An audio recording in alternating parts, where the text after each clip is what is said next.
everybody. Episode 739 of the podcast in Assuming America, the Outdoor Sports Podcast presented by Betfred Sportsbook. It is Wednesday, July 26th, 2023. People, I hope everybody's doing well.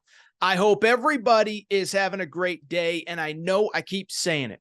Cannot believe how much we have to talk about here on a Wednesday in July here on the Aaron Torres pod. Very quick rundown of today's show. We'll open very briefly on the scary news of Tuesday. I'd be remiss if we didn't just spend a minute or two on Bronny James. Promise not to dive too deep. I'm not a medical professional, but we have to at least acknowledge this scary situation. Glad he's okay. Glad the medical professionals were there. From there, quick break, much lighter note. How about Jim Harbaugh? Potentially a 4-game suspension over cheeseburgers. I'll explain that. And then just a couple college hoop stories to close the show. North Carolina and Kansas have a home and home. That is very cool. The Maui Invitational bracket is set, so excited to see those games. And then, oh, by the way, maybe a piece of recruiting news to end the show. So a lot to get to. Busy show. And let's not waste any more time. Let's just jump very briefly into the topic of the day. And it's a topic that not only took over the world of sports, but obviously beyond that, just a larger perspective as well. And it is obviously the health status of Bronny James. And I'll tell you guys and girls a quick side story just to show you who Bronny James is and the impact that he has in the basketball world. About in May, went away on a family, on a trip, and went to the Bahamas for a few days. Okay. Why am I bringing this up? It is because at check-in, had just gone to the hotel, 6-7 hour flight. I happen to be wearing a USC t-shirt. And I bring it up because the girl who was probably, 18, 19 years old, lived in the Bahamas. As I'm checking in, she goes, "Oh, USC. That's where Bronny's going to school." And so I think we all take for granted the son of LeBron James, take for granted who he is. And just, he's been in our lives forever. But this guy is literally somebody that people know internationally. And obviously, I think we all know by now that woke up to just a terrible, horrifying incident. We found out early Tuesday. I found out about 10:15 Eastern time that Bronny James had suffered cardiac arrest at USC practice on Monday. Here are some details. I'll read it straight from a statement from the James family so there's no confusion. Yesterday while practicing, Bronny James suffered cardiac arrest. Medical staff was able to treat Bronny and take him to the hospital. He is now in stable condition and no longer in ICU. We ask for respect and privacy for the James family, and we will update media when there is more information. LeBron and Savannah is, of course, LeBron's wife, Bronny's mom, wish to publicly send their deepest thanks and appreciation to the USC medical and athletic staff for their incredible work and dedication to the safety of their athletes. Let me start just very quickly by saying this. It goes without saying, again, we'll spend a minute on it, but this isn't the kind of topic that I have a take on, that I have a strong opinion on. My strong opinion is just, I'm glad he's okay. I'm glad he's okay. This is a scary situation involving an 18-year-old kid, no previous health conditions. And to read that story, I was mortified like all of you were. And, whatever, you don't need me to say it, but I think it goes without saying. The most important take is glad he's okay. Glad the medical professionals were on site, and glad that he is now out of ICU and making a recovery. Very quickly, I think many of you know, some of you might not. This is not the first, but second incident involving a USC basketball player in the last 2 off seasons having a similar situation. Vince Iwuchukwu, 7-foot center, now a sophomore at USC. The exact same thing happened to him last year. And so I bring it up, not to speculate on anything, but to very simply say, let's just give a ton of credit to the USC staff and the USC medical professionals for just an unbelievable situation. I mean, think about, Bronny is who we need to focus on right here, right? But imagine being a coach, a GA, an assistant, a director of basketball operations. You spend your whole life focused on basketball, on training, recruiting, whatever. for this to happen twice in a 2 off-season period, I can't even imagine what those guys and girls are going through, nor do I want to, nor would I ever ask. Cannot imagine, but it's also worth noting, credit to the USC medical staff. I don't think I can emphasize this enough. I understand it's their job. I understand that's what they're there for. But the bottom line is we don't even think about the fact that they're there 99% of the time. And it's the 1% that we realize that they're there, that they're being called into action. And in this case, potentially saving a life. Tell you a quick side story. Damar Hamlin was at the ESPYs a few weeks ago. He presented kind of the courage award or whatever to the doctors who saved his life. I know the ESPYs are a punchline. I know that they've gotten probably whatever. You fill in the blank as to why you don't watch the ESPYs anymore. But it was an incredible moment. The doctors just said, hey, we were just doing our jobs. But you could tell the emotion that Damar Hamlin had because he knows those guys and girls on site saved his life. And that very likely happened with Bronny James. From a basketball perspective, listen, we don't know, and it doesn't matter at this point. I don't think you need me to tell you that none of that matters. The positive, I guess, if you want to call it that, Vince Iwuchukwu, the player who collapsed last year at USC, he actually was on the court playing for the Trojans by the end of this past season. And so I can't say that's what Bronny James's future is. I don't know. It's not important right now. The fact that he's alive, the fact that he's out of ICU, the fact that he's on the road to recovery is all that matters. Maybe he comes back this year. Maybe he never plays again this year. Maybe he never plays at USC and goes pro after this year. Those are all secondary things. Those are all secondary things to this moment in time. All I will say is no different than when Keontae Johnson collapsed a few years ago. Vince Iwuchukwu, I'm glad he's okay. I know there's some other speculation going on about another young athlete having a heart condition. It's not my place to say. I'm not a medical professional. At the same time, as someone who went to school for journalism, it's okay to ask tough questions. I know there's very differing perspectives on that. I'm going to stay out of that for the time being. I'm just glad that the USC medical staff was on site, that they handled it the way that they did, that they, again, it's just shocking and jarring. And I'm just glad Bronny James is okay. Basketball is secondary. The fact that he's recovering is what's most important. And again, that's really the only quote unquote take that I have. So let's take a quick break, come back, have a little bit of fun because Jim Harbaugh is in a little bit of trouble, but wanted to very briefly just touch on Bronny James to lead the show. All right, we're going to get back to the show in a minute. But before we do, I want to welcome back our presenting sponsor, Betfred Sportsbook and the Betfred Sportsbook app. By now, you know Betfred's story started in 1967 in the UK, over 1,000 shops in the UK, and they have now come to the United States and made a major splash. They are the presenting sponsor of not only all things Aaron Torres Media, but the Colorado Rockies, the Denver Broncos, the Cincinnati Bengals. And what I love about Betfred, nobody takes care of their customers quite like Betfred does. I've been telling you that for a year.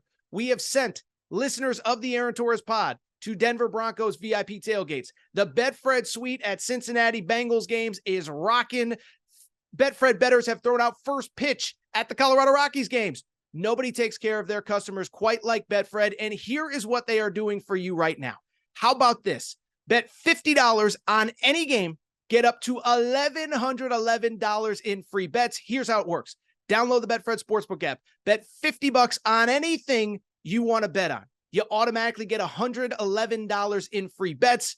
But beyond that, you get up to $200 in insurance for your first 5 weeks as a Betfred customer, totaling $1,111 in free bets.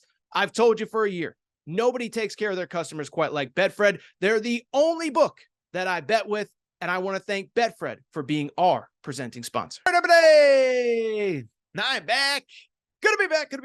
Do want to switch gears. And obviously, look, it was a heavy start to today's show, to today's Aaron Torres pod.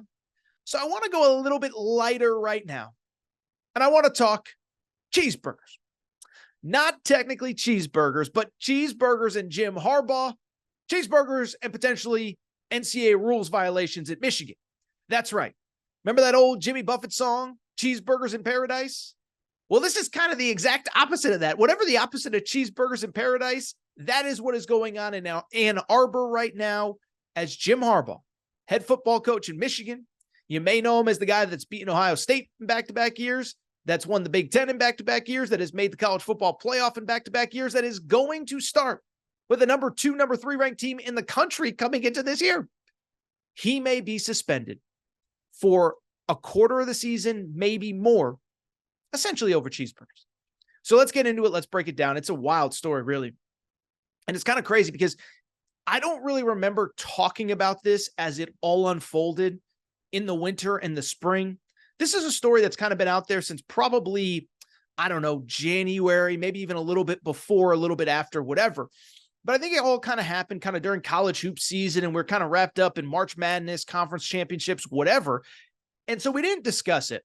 But essentially, Jim Harbaugh and Michigan football over the last couple months are part of an NCAA investigation that really stems from Jim Harbaugh providing minor illegal benefits to recruits. What were those illegal benefits? Yes, he paid for lunch for these recruits at a restaurant. He bought them cheeseburgers. And so in the grand scheme of things, that's not a big deal. Even in the pre-NIL era, that wasn't a big deal. The problem is that when the NCAA came to Michigan to talk to Jim Harbaugh about it, according to all reports, all indications, and some people that I talked to on Tuesday, he may have lied about it. And so once Jim Harbaugh lied about it, and once he got caught lying about it, the NCAA decided to dig deeper into the program. What they found was more minor violations, nothing major, nothing crazy, nothing that warrants Jim Harbaugh being in big trouble. Again, especially 3-4 years removed in the NIL era. But minor stuff, kind of the Jeremy Pruitt special, brought a few kids on campus during COVID, not allowed to do that. Had some workouts that were on Zoom that he was watching that he's not supposed to be. What else? A couple other minor things. He had a player, or excuse me, an analyst coaching during practice. Minor things, but it all stems from the fact that he got caught lying. And so Michigan, in conjunction with the NCAA, over the last couple days, has decided that Jim Harbaugh will be suspended to start the year. Right now, it looks as though Jim Harbaugh is going to be suspended for 4 games. It may be more. Nothing is finalized. On top of that, his former defensive coordinator, Mike Macdonald, now in the NFL, gets a 1-year show cause. Sharon Moore, the offensive coordinator, is going to get a suspension for a game or 2. And ultimately, it all comes down to, yes, a very minor recruiting violation. Yes, I'm talking about cheeseburger. And so that is what happened on Tuesday. Nothing is official yet. Now, this is just a report. It's speculation that it's going to be 4 games. And when I look at it, let me start by saying this. I've said this a million times on the Aaron Torres pod over the last 3-4 years that I've been doing this show. And what I say very often is this. Oftentimes, there are 2 sides to every story. That goes without saying. But oftentimes, 2 things can be true at the same time. And I think that's the case here with this Michigan Jim Harbaugh cheeseburger story. I think it's idiotic. I think it's dumb that he is going to miss a quarter of the year. But at the same time, let's also call a spade a spade. He's not getting punished for giving out free cheeseburgers. He's getting punished for lying about it. And so let's break it down, because on the one hand, listen, I will readily admit, this is just freaking stupid, right? Like, it is just stupid. We're talking about a head coach at a school giving a couple guys a couple cheeseburgers, probably a bill that cost $20-$30, if that, on a college campus. It was probably some, greasy spoon type place. Really not that big of a deal. It's especially not that big of a deal in the NIL world. We now have schools literally out of the school coffers, and I know it's through a collective, but there's schools that you can feed into the collective through whatever. You have schools giving players tens of thousands, if not hundreds of thousands of dollars.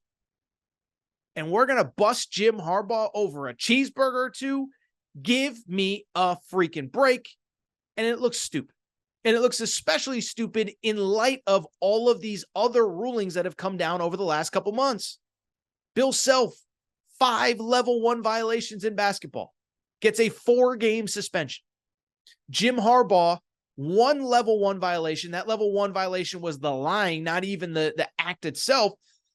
He's going to get 4 games as well. Well, I'm here to tell you there's a difference between a 4-game suspension in basketball that plays 31 games prior to the conference tournaments and a 4-game suspension in football where you have 12 regular season games.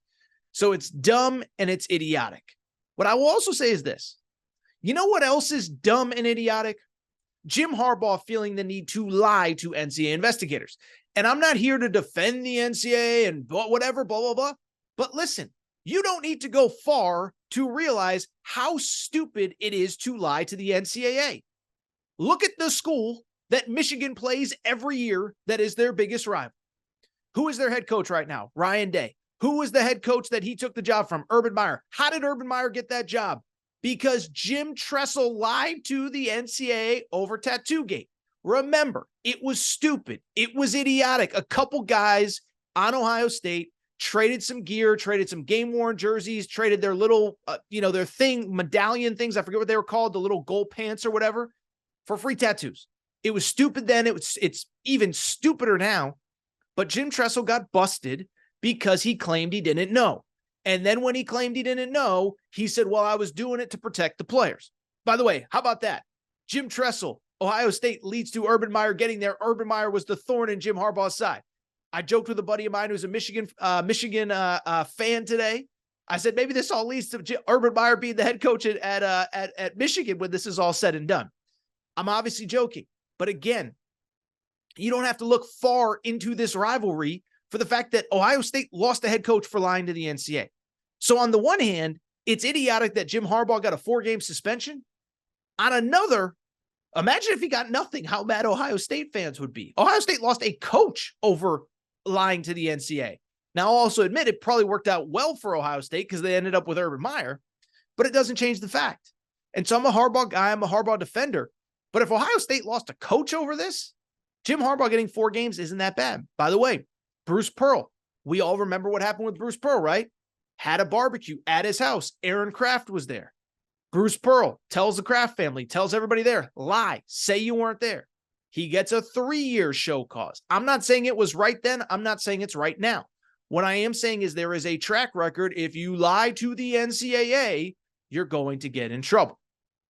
Now, again, in the grand scheme of things, in the new world that we're in, do I wish there was some kind of more middle ground one than the other? Of course. I think 1 game is more than fair. Heck, I think a fine, recruiting restrictions. He can't go on the road to recruit for a week or 2 in December. That to me feels like more than enough of a punishment for what he did. But I also do understand, like if you go super light on him, imagine the reaction from Ohio State fans, from Tennessee fans, etc. So again, part of this is on Harbaugh, even though I think the punishment was a little bit light. Couple closing thoughts. 1, does work out kind of well for Michigan. And there is a reason, by the way, that Michigan is pushing for a 4-game suspension. Have you seen the front end of their schedule? It's soft. It's Charmin soft. It's really bad. They play to open the season. This is Michigan's first 4 games. I want to make sure I have this right. Now, keep in mind, they had a game scheduled with UCLA to open the season.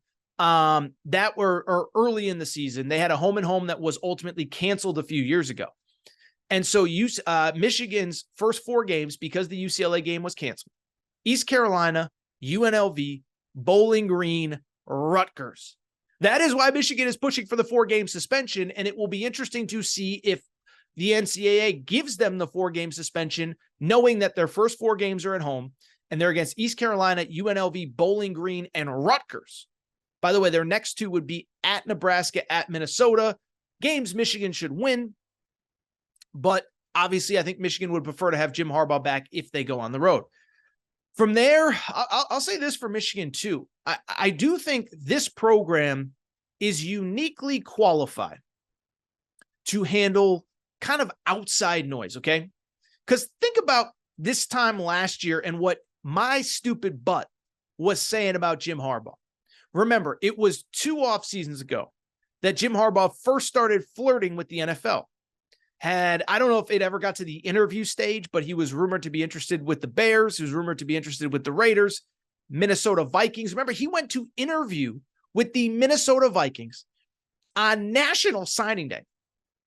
And I remember saying on this show, that is going to cause chaos. How can those players trust him? What are they going to do? Yeah, I know what they did. They went 12-0 and beat Ohio State and won the Big Ten again. 13-0 heading into the playoff before they lost to TCU. So this program for 2 straight off seasons has dealt with noise outside of their control, and they've kept on moving. I don't know how much this impacts them. Finally, though, I will say this. I just mentioned Harbaugh's been flirting with the NFL back-to-back off seasons now, okay? Back-to-back off seasons for Jim Harbaugh flirting with the NFL. And I'm just going to sit here and say, is this the thing that pushes him out the door? Because it's clear he wants to get back to the NFL before he retires. It's clear I can't speak for Jim Harbaugh.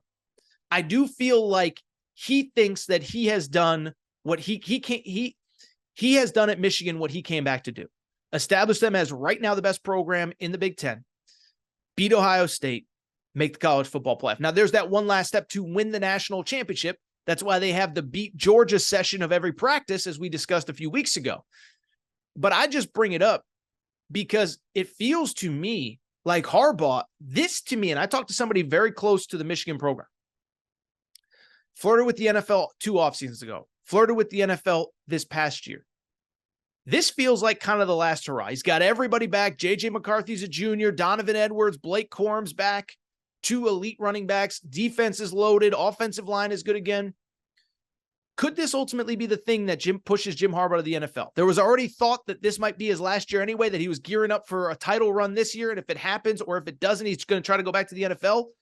Well, now you get suspended 4 games over a cheeseburger. I think it might be the thing that ultimately pushes Jim Harbaugh back to the NFL.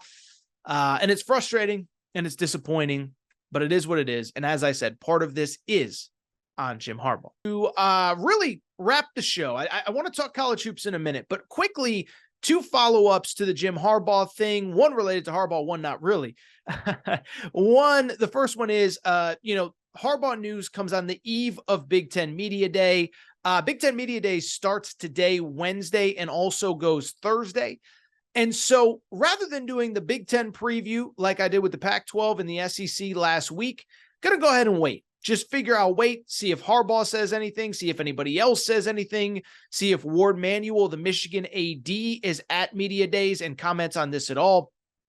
But Friday we'll react to Big Ten Media Day, maybe give you some predictions on the season ahead. So that's 1. 2, there is, look, NIL has been a huge topic on this show and on every show that cares about college sports over the last couple months. And I guess that there is kind of a bill being passed, kind of a national oversight on NIL. Tommy Tuberville is involved in it. Of course, Tommy Tuberville now in politics in the state of Alabama. Listen, I don't know that you guys and girls care all that much until something becomes final and we have something to react to. So if you have any questions, feel free to reach out privately, but I don't think it's something that you guys and girls care about all that much. If you do, we can talk about it on Friday. But today I kind of want to focus on the lighter stuff, the funner stuff. And so let's wrap the show with a couple really kind of cool topics from the college basketball world. The first one, did you see the news that broke on Monday? If you love college basketball, it doesn't get much better than this. How about this? Kansas and North Carolina. You may have heard of them.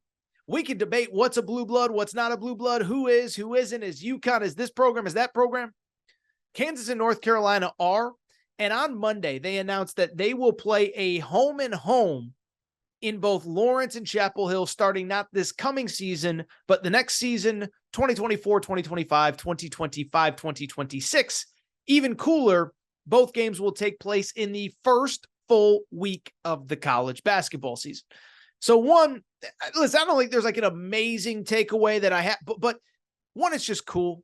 There's a lot of history between these 2 schools, yet very interestingly, they have not played a ton during the regular season. So how about this? You think about all the history. Dean Smith, North Carolina icon, played at Kansas. Oh, by the way, Larry Brown played for Dean Smith at North Carolina. He ends up coaching Kansas to a national championship. Roy Williams coached at both schools, was an assistant at Carolina, takes the Kansas head coaching job, leads him to $1 million Final Fours, can't get over the hump. He ends up leaving. Bill Self takes over. Bill Self gets Kansas 2 titles, all as Roy Williams gets 3 at North Carolina. So plenty of history back and forth. They're kind of these two programs that seem to just be interspersed. But what's crazy is they've played a lot in the tournament, but haven't played basically at all during the regular season. In the tournament, it goes back to the 50s when Wilt Chamberlain was playing for Kansas against Carolina. I think it was the 57 title game. Most recently, you may remember 2 years ago, they played for the national championship. Kansas beats North Carolina in New Orleans. So that is the in-tournament history. But the out-of-tournament, they haven't played. How about this? They've played, if my memory is correct, once in the regular season. I looked it up. I know this for a fact. They've played once on each other's home courts total. So they played once in Lawrence back in 1960. They have never played in Chapel Hill. So these two teams will get together in Lawrence in November of 24 and also in Chapel Hill in November of 2025. Really cool. And I'll also say this. Really, really, really good for college basketball. Now, I'm not the person, like I think there's this there's this narrative that's so dumb of, oh, college basketball needs to do a better job of creating early season games that matter. Well, that's just stupid, okay? So I went back and looked it up. Just in the first 2 weeks of the season last year, before the Thanksgiving tournaments, before the Battle for Atlantis, before the Maui Invitational, before the tournament in Orlando, here are some of the games that we got in the first 2 weeks of the season. We got Gonzaga, Michigan State on an aircraft carrier. I was there. We got Michigan State versus Kentucky in the Champions Classic. We got Kentucky at Gonzaga. It wasn't technically a home game. It was a neutral site game in Spokane. We got Kansas versus Duke in the Champions Classic. We got Xavier hosting Indiana in what turned out to be a great game. Michigan State hosting Villanova in what turned out to be a great game. That was before the Thanksgiving tournaments. That was before the ACC Big Ten Challenge, which becomes the ACC SEC Challenge this year.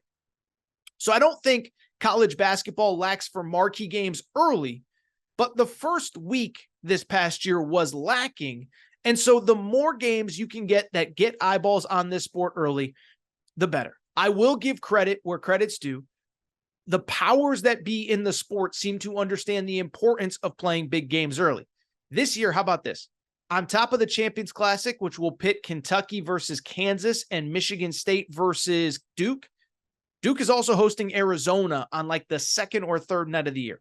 So Arizona will be playing at Cameron Indoor Arena early in the season. So I love this. And what I really love is the powers that be. They seem to care about creating games that interest people in this sport. John Shire, to his credit, playing home and homes. Again, at Arizona next year, Duke hosting Arizona this year. By the way, Duke will play at Arkansas as part of the SEC Big ACC Challenge early in the year. UConn has a loaded schedule. They will play UNC in early December. They'll play at Kansas, a game that I'm hoping to actually go to in early December as well. So you just talk about an exciting time. By the way, I believe Gonzaga hosts UConn in Seattle this year as well. Point I'm trying to make, the powers that be get it, but the more great games that we can get early in football season, in the middle of the week. Listen, nobody's saying you should go head-to-head with the NFL on Sunday or even major college football on Saturdays during football season. But if we can get a couple games on Tuesday night, Wednesday night, Friday night, I'm all in favor of it. North Carolina and Kansas early in the 2024, 2025, and 2025-2026 seasons. Really quickly, one other scheduling note in college hoops. This coming year, the Maui Invitational.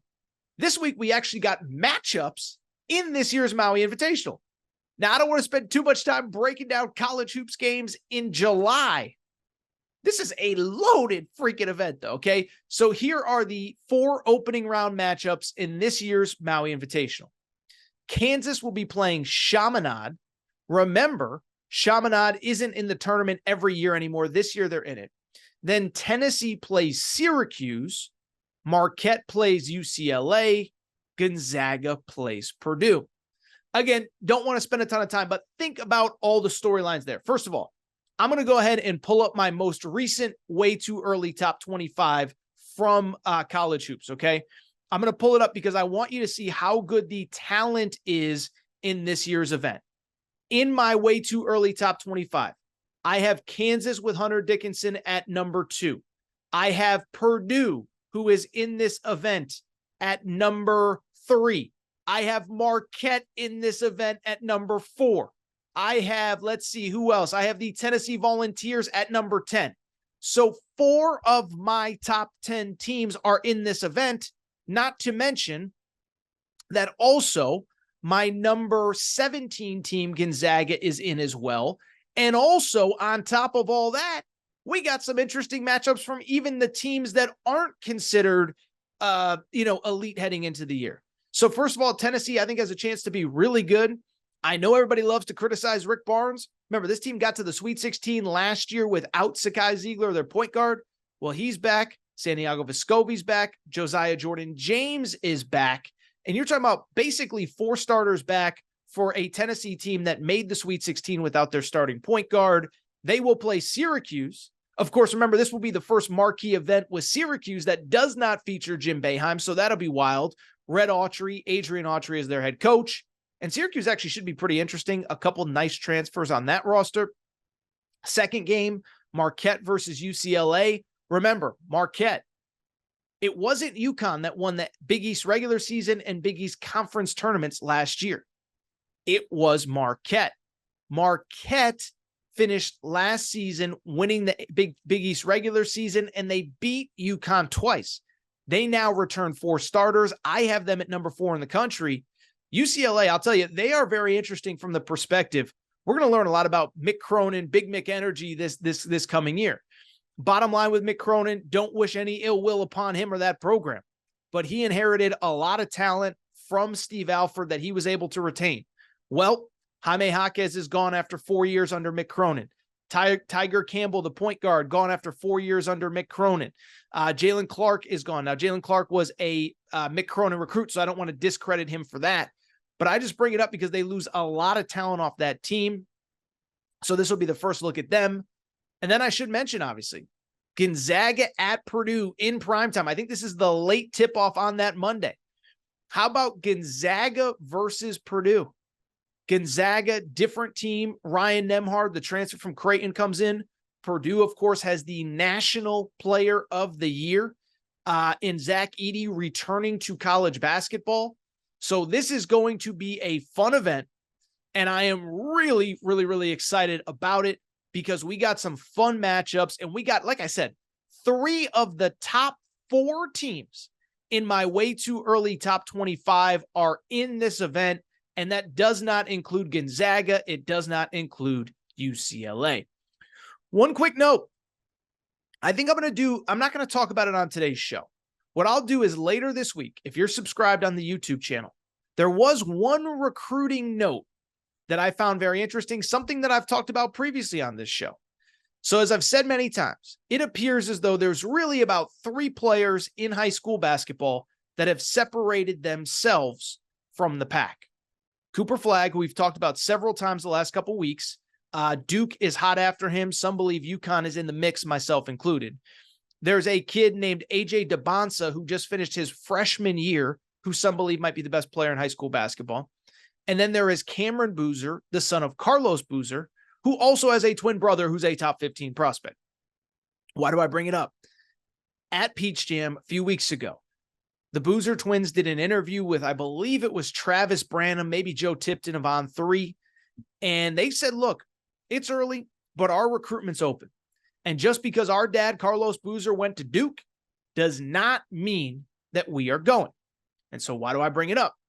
It's because they did an interview just a couple days ago that dropped on Tuesday with Kentucky Sports Radio's Jack Pilgrim, where they emphasized the same thing. Here is what they said to Jack Pilgrim. I hear from Duke a good amount. Cameron said he's a good coach who is following up an all-time great. It's tough, but I do feel like he's going to do a good job these next couple years. But he said, I don't have to stress it. It's a known thing. I'm wide open. Whatever school wants me and pushes for me, if I see it as a good fit, that's where I'm going to go. And so I bring it up. Again, we'll do an extended segment, I think, on the Aaron Torres Pod YouTube channel. Make sure you're subscribed. I think this thing is going to end up being wide open. I think there's a couple things to consider. One, Cameron Boozer is a high school player in the class of 2025. Why do I bring that up?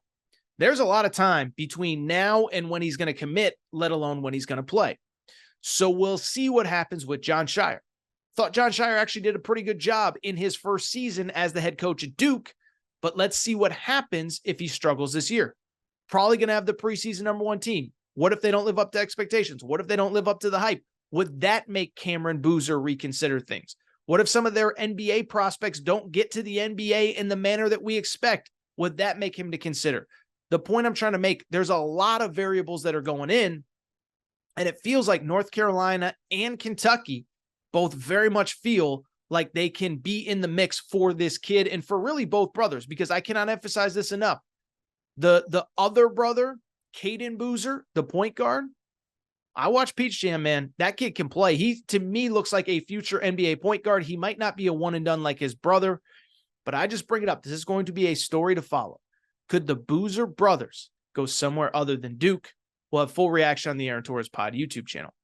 But with that said, I do think it is time for me to get out of here. I think it's time to kind of wrap the show. So let's get out of here. Quick show, short show, but some heavy topics. Obviously, the Bronny stuff to lead. And then Jim Harbaugh and them cheeseburgers, man. Ain't no cheeseburger in paradise in Ann Arbor right now. With that said, we are going to get out of here. But if you're not subscribed to the Aaron Torres Sports Podcast, please make sure to do so. Apple, Spotify, Amazon Music, Google Music, wherever you listen to podcasts, make sure to subscribe. Also, make sure to rate and review the show. Go ahead, give us a quick 5 stars. Let us know what you like, what you don't like, all that good stuff. Make sure you're following on social media at Aaron_Torres on Twitter, at Aaron Torres Pod on Instagram, Aaron Torres Podcast Questions at gmail.com, Aaron Torres Podcast Questions at gmail.com. All for today's show. Time for me to get out of here. Thank you guys and girls for your support. Shout out to Torrin Craig. Shout out to Rachel, who hates my voice. Shout out to JJ Redick. You F-Ed. Unblock me, bro. I'll be back Friday. New episode, Aaron Torres Pod.